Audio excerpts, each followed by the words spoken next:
সহ্য করতে পারছি না। তুমি একবার ওর কথা ভেবে দেখো।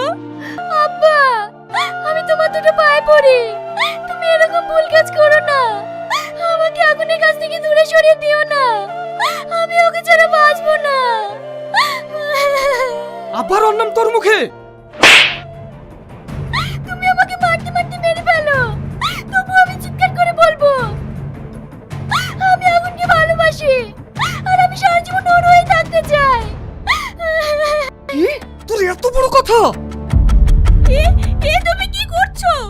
তুমি তোমার নিজের জেদ বজায় রাখতে গিয়ে মেয়েটাকে শেষ করে দিবা। ছাড়ো বলছি, ছাড়ো।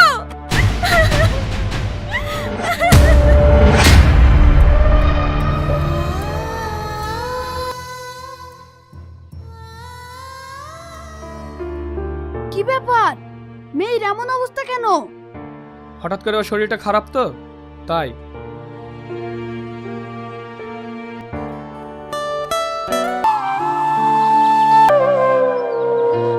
হ্যাঁ, ওর বিয়ে হয়ে গেল? না না, এই খবরটা আগুনকে দিতে হবে।